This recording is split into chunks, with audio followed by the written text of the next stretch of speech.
Hi, and welcome to episode 13 of The Green Room. I am Nick, and today, once again, joined by James. Hi there, Nick. How are you? I'm good, thank you. Good. You alright yourself? Very good. Excellent. Very good. We've got another masterclass for everyone today. We have. So today it's our final one, actually, in the series. A bit sad, but... We're basically mopping up the little bits that we haven't touched on thus far. Yes. Final masterclass, episode 13. Unlucky for some, but we're not filming on a Friday, so... We should be alright. Yeah. We should be alright, yeah. No. So what are we going to cover? Things like windows, doors... Conservatories, flat roofs... Yeah. Green roofs, pipe lagging, hot water tanks, all that sort of stuff. So I think sort of various areas of the property that you lose lots of heat, and when you sort of look at them all together, yes, it makes quite a big portion of your sort of heating bills. So we've done solid walls already. Solid walls, cavity walls. We've done lofts as well, I think. So far. Yes. So that's about it. I'm quite jealous you've got a cup of tea there. Always prepared for these things. Yeah. Good. I'm less prepared today. Only today. Not like normal. And also, right, a few things before we start. Admin things. So number one, we've had a few comments about Harry, who was our editor, and she has now been mic'd up. Hello. Previously, people have questioned what she's saying because they can't hear. So hopefully that will help you hear her. Also, Nick, where can you follow us? How can you access our podcast? I'm just accessing it here right as we speak. So the way I always do it, I always go onto the Green Age website. So it's www.thegreenage.co.uk. I go onto the top right. bar. So next to energy saving guides, is a link to the podcast. Right. And then that opens up a window, and then within that window you see all the means of where you can find us. Okay. So shall I list them? Name a few. It's Amazon. No, it's not Amazon. Sorry, Apple iTunes. The Spotify, which I use quite a lot. Actually, I listen to us all the time. You do you? You finish this and you listen to us again? Again, yeah. I watch the video several times, and then that's just, good. Just I play like that. play I like it, commitment. play the background, play in the background as I'm doing something. You can also find us on Stitcher, TuneIn Radio. Good. You obviously don't listen to us on that. No, I don't listen to Fine. it, because I found it very difficult to pronounce. And I think that's it. Well, apart from YouTube, obviously. YouTube, if you want to watch us, rather than listen. But not watch us while you're driving. No, so don't ever do that. I saw someone actually, really scary. They were actually watching TV as they were driving on a major motorway. Really? Yeah, it was just... Nice. Gosh. Interesting. Do not do that. Choice. Download one of our podcasts. And listen at your leisure. Exactly. Right. So let's kick off with roofs. So we've done lofts, but in terms of your thermal envelope, sorry, my hands are a bit weird today, and if you're watching on a video, if you're listening, less weird. But I've got my dog with me just here, so occasionally I will pet him so he doesn't start barking. Yes. So I apologise if you're watching me and you're wondering what I'm doing with my hands. Right, so we've got roofs, we've sort of done lofts in the past. So what column, warm lofts, yep. Exactly, but we haven't really touched on a flat roof. Okay, so when I think of flat roofs, I divide it into two categories. So you typically find flat roofs on all different types of properties. One I always think of is when I'm in London and I see, when it's really sunny and stuff, and people have got something going on top of their roof. So you've got all these old style buildings, but they've got a flat roof. People climb up and then they just have a barbecue and stuff like that. So I think of that, but also think of extensions. Yeah. That's another way you can have a flat roof. Yeah. If you're wanting to then retrofit that, obviously the insulation would sit somewhere within that structure. So a warm roof, for instance, the way I think of it is the insulation sits in the top half. So below the felting, the insulation sits at that top layer. So it sits just beneath the protective roof barrier. So it's kind of inverted, whereas the cold roof is basically when you've taken the ceiling down and you've got all of the rafters, normally you'd fix that insulation in between the rafters and then replaster it, or actually just bring down the ceiling by putting the insulation on the inside. Okay. So which would you prefer? I think bit like the external to internal insulation. If you did it in terms of as a warm roof, not only would you at the same time look to protect the roof and potentially waterproof it again by refelting it, I would do the warm roof because then it's much better for, say, stuff like interstitial condensation. So actually, do you want to tell our listeners what interstitial condensation is? So yeah, basically where you've got warm air and cold air, at that point the vapor condenses where there's that dew point.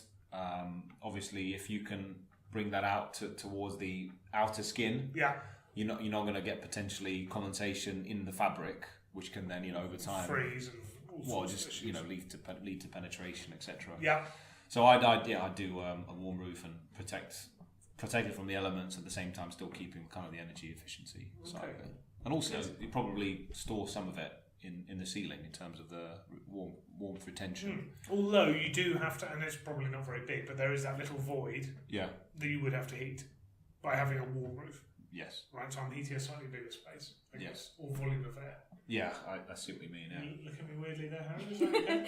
No, just thinking that I think the warm roof style is usually preferred in the UK just because of weather conditions. Yeah, and as Nick was saying, it means it gives you an excuse to replace your roof at the same time. Yeah. So it's not bad. There are other roofing products apart from felt. Yes. I can't remember what Green roofs? Green roofs. It's an interesting one. Yeah. I was in Vancouver, and I was on, I want to say Vancouver Island, which I think it is. It's this sort of park in the middle. Looking back at their convention centre, it's massive green roof, which basically means it's kind of got like vegetation growing on it. Yes. And they look quite fun. I mean, it beats looking out across London and seeing glass everywhere. Yeah. But I don't know how effective they are in terms of thermal efficiency. It depends. There's quite a lot of difference between them. So, do you know the different kinds of green roof? I don't, Harry. Luckily for you, I do. So it's basically a scale between extensive green rooms and intensive green rooms. Right. So an extensive one is one that you just kind of extensive. Yeah, I'm sure that's what it is. Go on, Carol. That sounds right. That you just kind of chuck on, and it's kind of like low-growing sedum or whatever, and you can kind of just leave it. Okay. And then you get to. So you're almost hoping like sort of anything grows on it essentially. Yeah, but the idea Moss is that you and only stuff. need to go and check it like once or twice Fine. a year, and Okay. kind of just leave it to it. Yeah. And then you get up the scale, you get towards semi-intensive or intensive Where you've green roofs, essentially got a which farm is on like your roof. exactly. Chickens. It's Nice. just getting more and more stuff. Fine. But there are obviously different costs and different associated maintenance. Yeah. Yeah. Okay. Cool. So that's would you have a green roof? No, but what I would say though is I would very happily go to a London rooftop bar that had a green roof and just kind of enjoy the ambience Take of the shoes off. situation. Yeah, absolutely. Yeah, I'd Perfect. really love to do that. I was thinking, there was I think one of the Attenborough programs. I think the last one, Planet Earth 2, was it? Don't know. So there was I think what they were doing in cities like Hong Kong and Singapore. Yeah. So turning them into kind of like turning the buildings into kind of like an life ecosystem. So green walls and green roofs. Okay. Just because, they've always kind of historically had higher pollution levels. So the more greenery that they've got, they obviously cleaning up that air and stuff like that. So hopefully it takes off a bit more in London. I'd love to see it. If I come back from a green roof back to where we were talking about before, what kind of, let's go right back, so we've covered it on all the different sort of measures for the external surfaces of the property. What kind of materials do you use on a flat roof? You could what for the insulation? Yeah. So something like a PIR board. PIR board is Like Celotex, Kingspan, Ecotherm. Speaking to them quite recently, actually, on a trade show. Yeah, so they've got all different types of roofing products, but you can use wool, I suppose. You're using that because you can use sort of a minimal thickness, essentially, to achieve really good efficiency levels. Yeah, and also if you set it as a warm roof, it's quite solid when you set it down. Decent platform to put the whatever top you have on. And then internally, I guess if you potentially got a choice, so if you're taking the ceiling down and you've got the rafters, then you can use a wool product.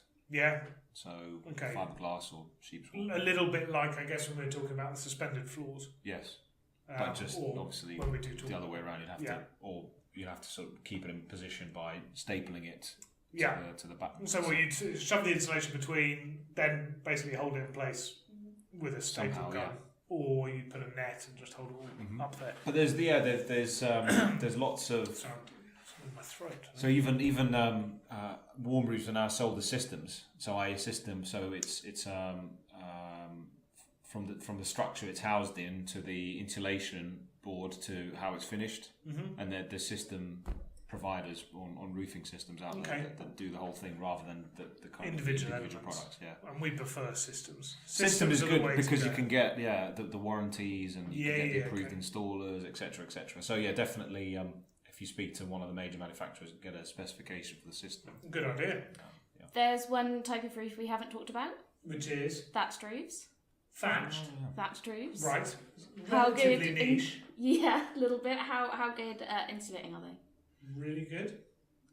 Really good if they're well maintained. So, so if you've got kind of 350 mils of straw or 450 of reed, which is kind of the recommended, exactly. Then you're looking at a U value of about 0.2. Blimey. Yeah, they're better than you'd think. Really but good, they do require maintenance. And obviously the other thing is that they're made out of renewable materials. So. Yes. And you need quite a skill set to... Yeah, the labour is the huge cost there. Because I think it's one of those dying trades, isn't it? I think it's coming back. Hipsters love a good thatched roof. Yeah, do they? So is that where you get the buttresses, line finishes and all that sort of stuff? But there's a big difference between a well-maintained thatched roof, obviously, and a poorly maintained one in terms of insulation value. I bet. Okay, cool. Well, there we go. That thatched roofs, I hadn't crossed my mind. Yeah. But hopefully, so that sort of covers roofs, I guess. So next we're going on to windows. Give me the headlines about windows. Windows, basically for hundreds of years, the single panel glazing windows out of a wooden frame. So your sash windows is an example of that. You'd see them in all kind of, or you used to see them on old school period properties. To then moving on to, I'd probably say 70s. Yeah. When you've got the double glazing started coming in. And then it really took off in the 80s and 90s where you had just about anyone selling them. With those adverts? Yes, those great adverts. Don't pay anything on your energy bills. Which obviously proved over time not to be how they came out in reality, because the savings weren't as big as advertised. Yes, that's a better way of putting it. Because the thing is that, as we talked about the fabric of the house, windows on an average house would at most probably take up about 20% of the surface area. Yeah.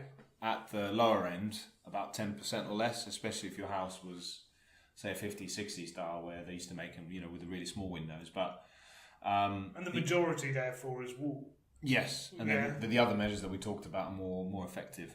But anyway, so there's a big kind of movement, I'd say, now from certain window providers that they're saying that, if you've got double glazing, you should get new double glazing or even triple glazing. Yeah.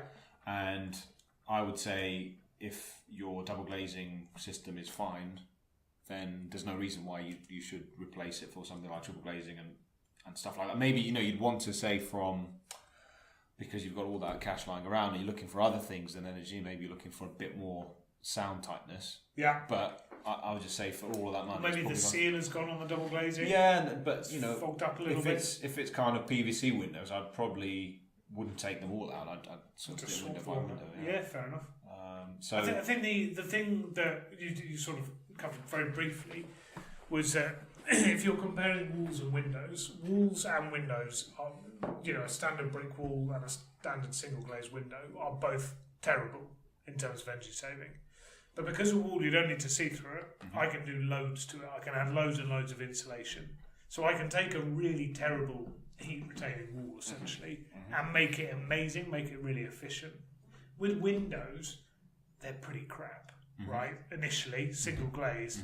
even if I take it to the best spec window available, it's like 0.7 U value. Yes. Right, which isn't really very good anyway. So you're taking it from really bad to okay. Yes. And so I think that's kind of one of the, you're always fighting a bit of a losing battle, basically. And I think you're right. I think when you replace, and as you say, if you go from any double glazing to brand new double glazing, the payback will be hundreds of years type thing. Yes. And so it's definitely not something we recommend. Can you reseal a double glazed unit? I think yes. The companies offer that. Yeah. But I don't know. Because we get a lot of questions about that. I mean, how effective is that over? I don't. Yeah, I'm not sure. We get lots of questions on that one because someone, as you say, they'll have one window where the seal will have gone, and so in the winter months it gets cold and it sort of fogs up inside the window. Not overly effective. Yeah.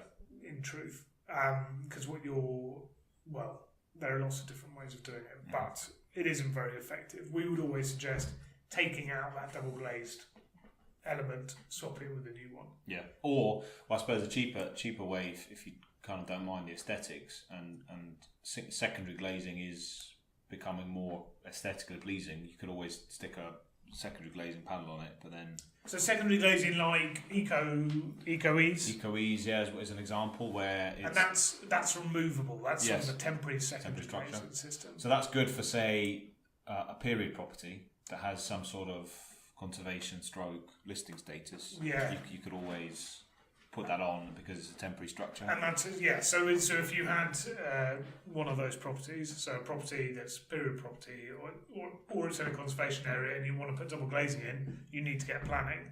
And if that planning means that the windows are going to change dramatically, then you're going to not be allowed to do it. So putting something that you can then take off, i.e. this temporary secondary glazing. There's a video of me doing it. Yes. Have you seen that video? Yes. So it's funny enough done back in 2014, I think. Blimey. So if you want to see James retrofit his flat with. If you just type James Eco-Ease, go on. That would be amazing. Anyway, while I'm trying to find that out, what I'd say is I really like the going back onto double glazing in terms of period properties. I really like the double glazed sash windows, but they're really expensive. Nice. Yeah, you can. So if you have single glazed sash windows, you can find local companies that will just add a double glazed unit to that, and that makes a big difference. Because means you're keeping your old windows. Yeah. But if you were to go and buy a new wooden double glazed sash window, the price might be 1,500-1,600 quid a window pretty easily, right? If you're trying to replace just the double glazing element in an old unit, so you're going to swap out the single glaze unit for a double glaze unit, just the window bit of it, not all the sort of sash elements. You're looking 2/3 of the cost anyway. So it's a really expensive way to go. I can see that video there. So the film was done 6 years ago, actually, which is blimey. It's a long time ago. No, not at all. Actually. Still looking at your youthful self, which is good. Good. It's in good form. But that was so basically, whilst you replaced, so this was like sort of was massive window frame, and it's sort of subdivided into different mini windows, I suppose. Yes. And then you tackled probably the largest windows, which you replaced with double glazing, and then the top ones are still single glazed. I remember doing it. The top ones were single glazed, and I didn't replace those with double glazed units, so I bought secondary glazing in there. Yes.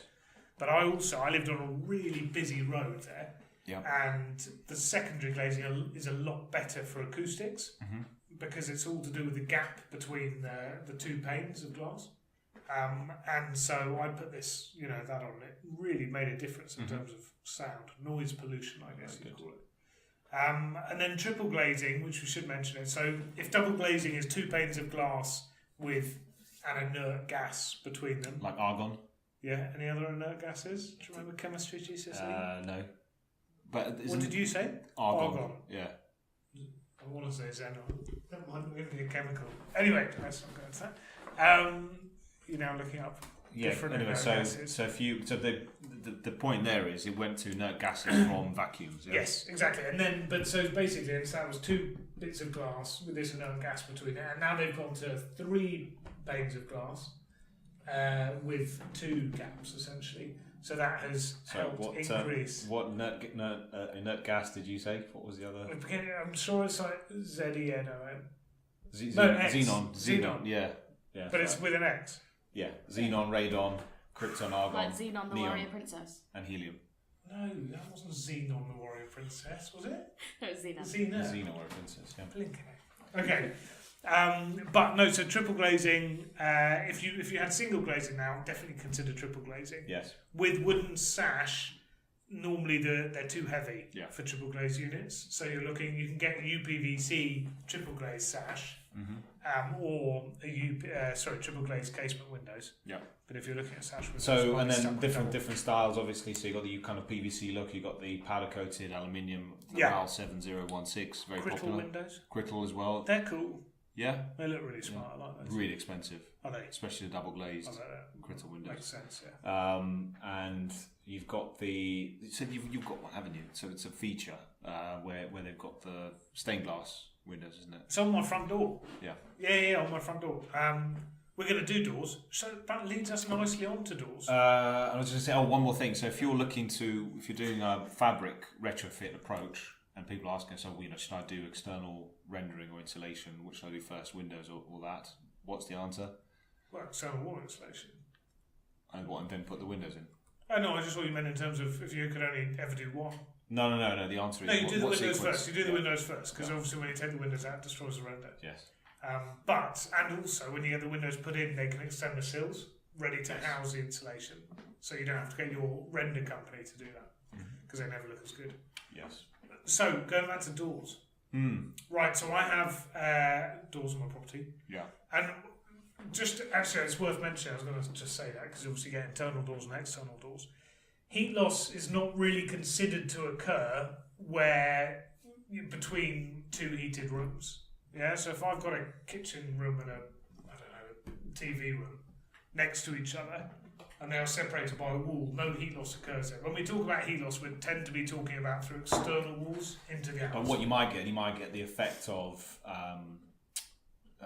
discomfort. Well, not the effect of, but rather discomfort through convection currents. So, say for instance, your TV room, you've got a unblocked chimney. So that's lots of heat can escape from there. Yeah, exactly, and it might just come through the door into your heated corridor in your kitchen or the other sitting room. Yeah, and you might actually feel the draft. Yeah. But that's not through the fabric. That's through convection currents. But if you're in a flat and you're on the third story, for example, your heat isn't escaping downstairs because that's a flat beneath you, and then you've got flats either side of you, so there's no heat going there. So it's just really going to be on the walls that have windows, typically. Yeah. There you're going to see heat loss.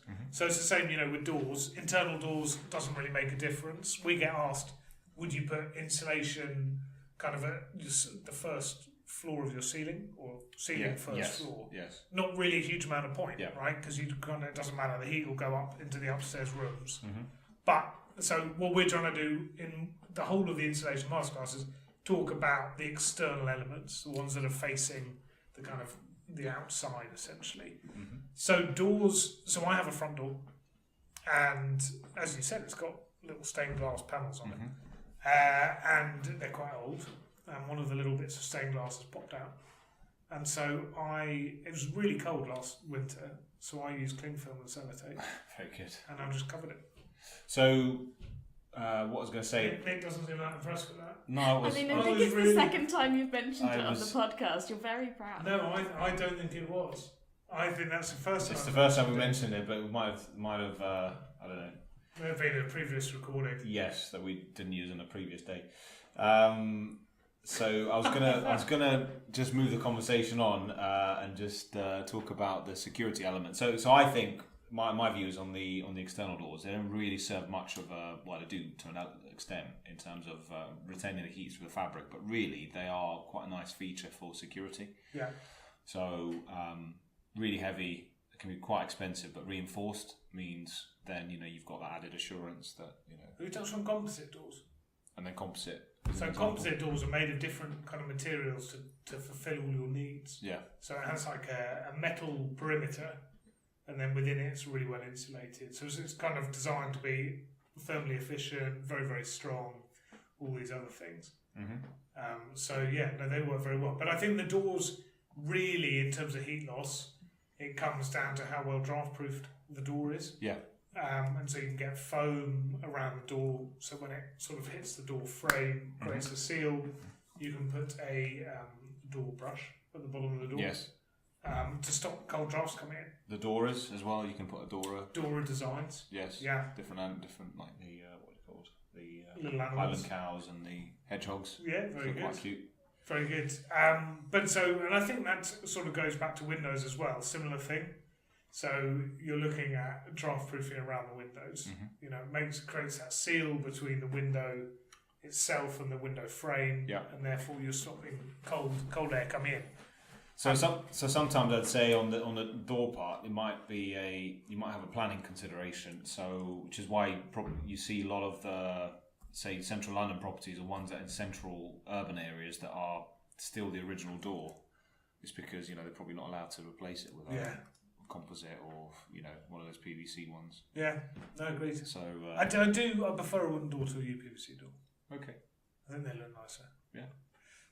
Anyway, that's just me. Which then leads on to conservatories. So just to kind of complete the loop there in terms of things that will quite have a glazing element to them. So conservatories, you generally have them at the back of your properties, facing the garden, so leading on from your living space. Ideally south facing. Is that my dog? South facing because you've just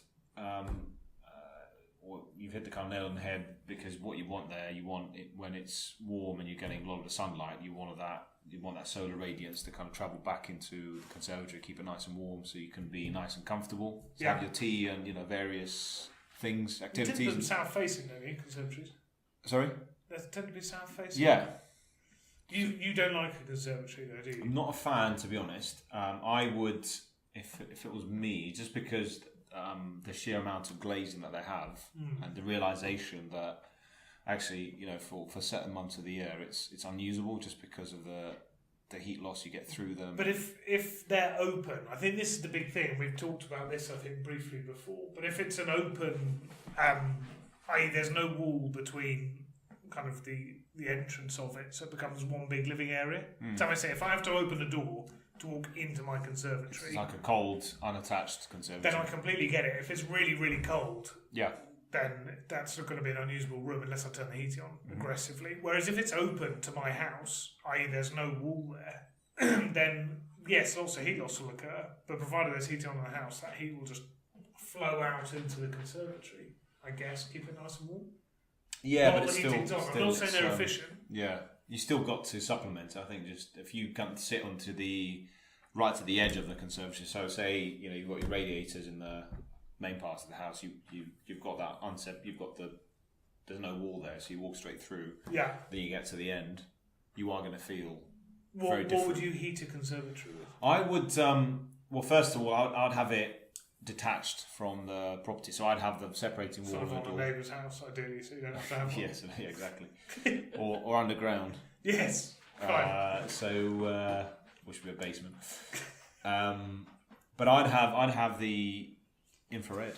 Would you? Yeah, I'd have the infrared, and so even the medium wave infrared ones that kind of slightly glow, just because they pack out a bit more punch.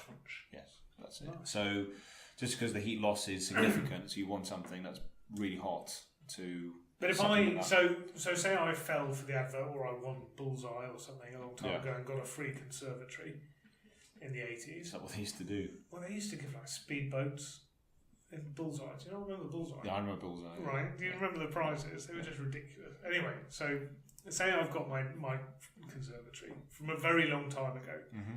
What can I do to keep it warm?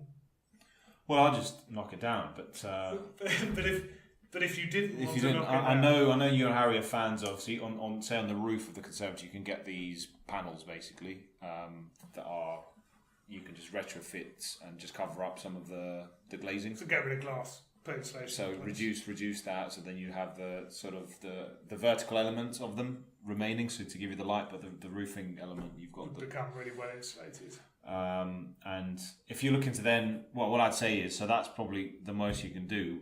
But then if you still kind of are up for the conservatory type look, you can get Do you get the feeling it doesn't like them? Do you know I do? It's funny weird, that. You can get, as I said in the other episode, I think it was episode 5, you can get some made out of non kind of traditional materials. You can get panels that kind of slot in with lots of glazing elements to them. They look a little bit like conservatories, but they're not a conservatory. So it's not a conservatory, but so you take that. That. So I'd have that. It's not a conservatory. Fine. Conservatory. Okay, the best kind. Yeah. Cool. So yeah, very little you can do, but obviously this, in the summer months they are comfortable when you've got the sun. Nice. I go as far as saying they're nice. I might say that too. I'm getting the subtle impression that Nick little, thinks glass pins maybe. Oh, terrific. Right. I was going to say just one thing that we haven't covered in the other episodes is kind of what do you do about kind of intermittent spaces. So say, what do you do if next to your external wall you've got a cold garage, for instance? So what do you do with the? Because people always say to me, "Well, look, I can't insulate that wall because I've got a adjacent garage or so in that space, or a porch." Yeah, in that space. So I would so if I'm to a garage and I have it against a house, I would insulate the wall inside the garage that is on the house. That is the wall I would try and insulate. Because if can you put external wall insulation on that kind of wall? You can, but to be honest, you don't need to. So I just put something like Celotex, so a PIR board, and slap that on the external wall of the house, so the internal wall of the garage, and then I'll just cover it in something slightly protective, and that's going to be the cheapest way to do it by a country mile. Yeah, and that will stop that heat loss. You get it because it's a really good one. You get it in things like some of those really old properties. They have those. They're almost like outhouses, and they're not. I think the toilets used to be in there or something. Yeah. But they're very much connected to the back of the house, and so you can go in there and insulate that bit of the wall. Yes. And you don't get any heat loss through there. Yes. So it's a good idea. We get the same with some houses have parking spaces beneath them, and so they're kind of. It's almost like your garage is kind of enveloped by the house. Yeah. And so you get cold floor in the room above it and the wall that we talked about. And again, I know it's a bit annoying because you're making the garage smaller, but you're going to insulate the ceiling of the garage and the wall of the garage. And that, again, or likewise, if, say, the room is below an alleyway or something like that, so then you want to install that or insulate that application, the floor. From underneath, ideally. Yeah. Which kind of leads on to next point. The next element, which is floors. So floors. What's your so there's two types of there? floor, right? Two types of floor. So we have suspended timber, and they're the old ones. You jump up and down on them, and you kind of feel a bit of an echo, or solid. Yeah. And we're in a solid. So we're in a solid floor. So solid tends to be made of concrete, essentially, or screed. Suspended timber tends to have big wood battens, essentially, or joists, and then they have the floorboards on those. If you have any floor insulation, unless you're retrofitting the property with something else or it's a new build, I wouldn't retrofit insulation into a floor. But how would you say drafts and bits and pieces? So I put a rug down. Yeah. You can get bits. Do you remember that Draftex? Was it called Draftex? Yeah. And it was like big, a little credit card. Yeah, like sausages of foam insulation, and you'd use this credit card thing to basically squidge them between the floorboards. Yeah. Really good at stopping drafts. The floor itself, if you want to insulate a suspended timber floor, you take up all the floorboards, and you can either lay a net over the whole of the floor and let that sag between the joists, and then you stuff insulation in, put your floorboards back down. So that's one. And it's not always easy to do that because sometimes when you're taking the floorboards up, you can crack them and you have to replace them. So the other way to do it with a suspended timber floor is to get a board like a PIR board, Celotex, Kingspan. What was the other one you said? Ecotherm. But it's a PIR example. So, but you can basically, you just cut that and that sits again between the joists, and then you put the floorboards back down. If you have a solid floor, different ball game, because you obviously need to put. You're not going to dig out a solid floor. Yeah, unless you've got that type of thing. Unless you've got a digger. Time on your hands. Pneumatic drills. Yeah. So you're going to put the insulation on top of the floor, yeah, and then you're going to put a new floor down. And you might need vapor membranes and all sorts of things. So obviously speak to the manufacturer before you do that sort of thing. If you were going to do that, would that be a good time to put down underfloor heating, or is it not worth it? Underfloor heating is really popular. Right, but I think that'd probably be a driving factor. That's why you'd want to do it in the first place. I think so. But they basically, because what you don't want is you've got hot water travelling within a sort of concrete screed, within your hot water pipes, travelling within that. You don't want that heat going down, you want it coming up. So you insulate underneath it, and then obviously all the heat comes in. But and that would be the same with electric underfloor heating as well. But electric is slightly different because it can literally, I think it can pretty much just sit in the thinnest screed ever. But if you're going to do floor insulation, one of the major issues is if you don't want to take out whatever's there. So if you have a solid floor and you don't want to get a pneumatic drill or drill out, your floor height is going to suddenly get higher. So if I had 100 mil of insulation, my ceiling comes down by 100 mil essentially. It means I've got to change my doors and everything. Put new skirting boards on, so it becomes a bit of a faff. And we have convection heating systems here, so it's because electric, heat rises. Yeah, and electric obviously being extremely expensive. So then to go for underfloor heating with electric, you're kind of heating the rest of the house with gas, and then using the elements that you use the most for electric. The bills will start to rocket up. Yeah, absolutely.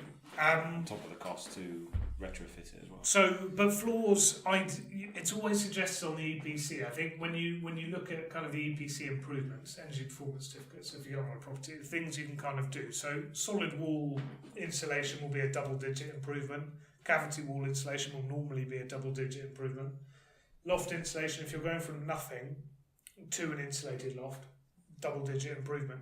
Floor insulation never does. And it's heat rises. Yeah. It's one of those things, it seems relatively good because obviously there's a big area of it, but I would always suggest draft proofing the floor. I wouldn't bother insulating it, but that's my view. And again, as you were saying, so although we're talking about ceilings, intermittent ceilings and floors and flats and things like that, so you don't need to well, you might want to say if your flat is above a commercial premises. So commercial premises that probably won't heat it when you need to heat it, which is during the evenings and stuff, because obviously the shops will be closed. So you might want to consider doing something for the floors there if it's cold enough. But obviously carpets are just as good. Yeah, carpets are really but then if you're above another flat, then you wouldn't want to insulate that floor because obviously the flat below is heating at the same time it's rising. So you don't need to do anything. You may as well use their heating. Use the benefit, so it's an intermittent floor, and likewise on a normal one up, one down, one up house. You wouldn't want to insulate between the floors. You want the heat to, because it's just another adjoining heated space, really, like your rooms next to one another. So I think that's floors. I'd say if it's a biggish project and you're doing all these other bits and pieces, like putting heat pumps, and that's the thing we didn't mention. If you're doing heat pumps, then you want to do underfloor heating because the dispersion of that heat at the lower temperature makes sense, and then you want to obviously insulate those floors. So we all know I'm not a massive fan. In the same way you don't like conservatories, I don't like air source heat pumps. I like ground source. I like ground source. Yeah. Right, last one we're going to talk about. So hot water tanks, pipes. So this is relatively niche, and to be honest, it refers a lot to if you were to insulate your loft, right, and you do it just above the ceiling, it creates an incredibly cold space because you're stopping the heat escaping into your loft space, right? So in theory, all the pipework tanks can be hit by really, really cold air, potentially freezing air. So when we're talking about pipe lagging here, or hot water tank jackets, cold water tank jackets, they're up in the loft, and you buy specialist jackets for the cold water tanks. You go into B&Q or any other good hardware shop and go and grab those. Yes. And likewise with the lagging, you basically cut it, you slip down the lagging, and you wrap it around the pipe. And they come in different diameters depending on the thickness of the pipe. And you need to really be careful when you've got those gravity-fed systems because suddenly if you're putting lots of insulation down at the joist level, it's going to certainly impact the temperature that gets that interacts with the cold tank, so you don't want those pipes to freeze. No, because that would be big trouble there. Big issues. Yeah. But I think pipe lagging, apart from that, you don't really see it that much. You're telling me that below the floor level, so if you've got hot water pipes running to and if you had an island, for example, in the middle of your kitchen, and you have hot water pipes running to that, so you have a hot water pipe running to it, so you've got hot water at the tap on the island, that will tend to be lagged before the screed is laid down in the solid floor. Yeah. And that's because otherwise all the heat from that hot water, by the time it gets from the hot water cylinder to your tap, will have cooled down because it will have gone into all the sort of concrete surrounding. Mm-hmm. So they tend to lag those before. But aside from that, you don't really see it that much, to be honest. So, hot water tanks, though, the final one.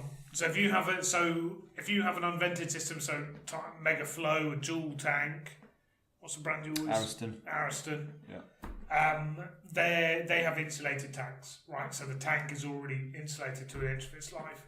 If you have an old copper tank, you need to get a jacket. And the amount of times I used to go and see these properties, and the jacket was almost just sitting on it, but it wasn't kind of wrapping it.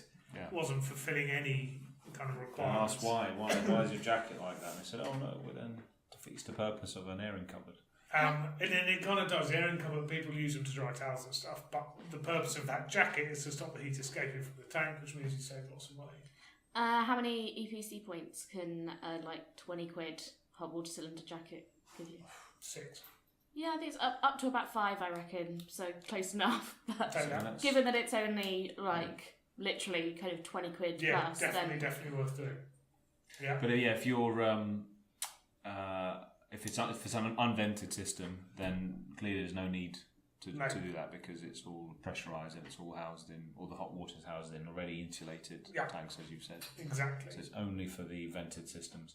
Exactly. Okay, great stuff. So, it just might be worth so in terms of the measures there, people have asked us what can they do cheaply and themselves. So I think we've mentioned them, but it's worth just drawing them out again. So hot water tank. Loft. Yeah, so you can definitely put a jacket on your hot water tank. You can definitely put secondary glazing in your windows. So if you use the strip-based eco-ease type thing, is a really good one. Conservatories, you can put a big heat curtain across it, a conservatory curtain, between kind of your house and the conservatory. Yep. And that will help stop heat going out. Roofs, I would get a professional in to do it. Likewise, a door, if you want the door to open, I'd probably get someone who knows what they're doing to put one in. Floors, you wouldn't, unless you're really competent DIY, you wouldn't want to do the floors yourself, but you probably... Unless you have access from a basement. Yes. Yes, if you can see, sometimes you can see it. You will go downstairs into the basement and you've got really clear, easy access to the joists, and there you can stuff insulation. But that's if you've got those old, what are they called, coal basements. Yeah, exactly. Which is quite a rare thing, but you might still get them in town. But then you can do the draft proofing on the floors. Draft proofing everywhere. Around doors, loft hatch is a really good place to draft one. Chimneys, we haven't really touched chimneys, but loads of hot air escapes out of chimney. So you get chimney sheet, chimney balloons. That you can kind of put. I like the chimney sheet. Chimney sheet, really clever idea. They're just made of sheet wool insulation, and you just put them up. A chimella or two. Chimella, various other chimney things. Okay, so I think that's pretty much all the measures. Should we come clean on this? Should we tell everyone what's happened? Because of the Friday the 13th. So the 13th episode. Last time we have actually recorded this before. However, Harry on the audio screwed up. Is that fair? No. And me on the video, I also screwed up as well. So we are re-recording it. So if you've listened and you're wondering when we're sort of talking about stuff that we may have talked about before, we may have talked about it before, you may not have heard it, but we've all heard it because we recorded this one. That's why I wasn't so excited about your windows. No, exactly. and coffee machines. But I was bloody 13th episode. very much in your other thing. What's he even doing? But I was just calibrating. It's fine. But anyway, okay. So that's sort of the master series. And what I'd say is, if folks out there got any other things that we missed out on, or they want to ask questions, then certainly put them in the comments. How would you get in touch with us? By email, by commenting on the YouTube channel. Yeah, Twitter. Twitter's one of them. Yeah, we've got Facebook. Yeah, LinkedIn. Just type the Green Age and a plethora of options. But let's get in touch with us. So definitely ask the question. But before we go, it's quite a big story out there. So this came towards the end of last week. It's to do with smart meters that we talked about. So it's to do with their rollout. And a study was done, I think, by which or Citizen Advice. No, it was led by the National Audit Office. Sorry, I've listed everyone out there. National Audit Office. So they're basically they look at when we spend sort of taxpayers' money for a scheme or something like that. They look at the individual departments and comment on how fairly it's being spent or how they're achieving the targets, etc., etc. So one of your favourite projects out there, which is HS2. Yeah, I'm sure there's going to be lots of National Audit Office reports. I really hope so. In the near maybe future. they're just one. Let's cancel it. Yeah. So anyway, the rollout has not gone completely to plan. We sort of knew this. They wouldn't have achieved the targets by 2020. Well, I think one of the issues was, what was the protocol for the first one? Was it STMP? It's SMET. SMET. Yeah. What? So the first batch of smart meters that came out, as soon as you changed energy providers lost their smart capability. So they were rolling out, obviously they had this aim to roll out millions and millions to every household. But the first sort of million or several million of them are essentially now useless, which is a spectacular waste of taxpayers' money. Do you have a smart meter? No, not yet. So you're not one of the 12.65 million homes that's got a smart meter already? I'm not. Neither am I know, but I'm keen to. I'm keen to get one, but I just want to make sure they've decided that they're fixed and so. Move from but get this here. So this was by the end of 2018. As the National Audit Office figures. So out of the 12.65 million of total smart meters installed, only 240,000 are SMETS2. So the second generation. Second generation. So. Potentially 12 maths million. is terrible at the minute, but I'd make that less than how many percent? So even less than 10%. So it's about 5%. 5% can work. 5% are second generation. So that means they can definitely talk if I change energy providers. Exactly. So. Well, my maths might not serve me, but 240,000 out of 12.65 million. So if you do that... No, well, it's about 5%. Yeah. That is... So I was very nervous there. No, that's fine. You nailed it. That is interesting. That's an incredible... waste of money? Well, no, it's just it's a disappointing figure, isn't it? And then what they're saying is we shouldn't really be... Citizen Advice is saying that they should extend our deadline to 2023. I've had multiple requests from my energy supplier to come and fit it on my property. Why have you? Well, it's just the same worry. I'm not sure whether it's going to be a second generation one because I might not be with my supplier by the end because my supply deal ends at the end of December of this year. So if I have the first generation, do we know what happens? Can I get a second generation one for free? Presumably not. I think so. We should do. If that's going to inhibit you changing suppliers, then surely the supplier that you're moving on to is obliged to make sure that rollover is pain free. I suppose you'd hope so. Yeah, but that's going to. But that's not to say. But it's not to say that every first generation meter is not compatible. It's to say that a lot of them are not compatible.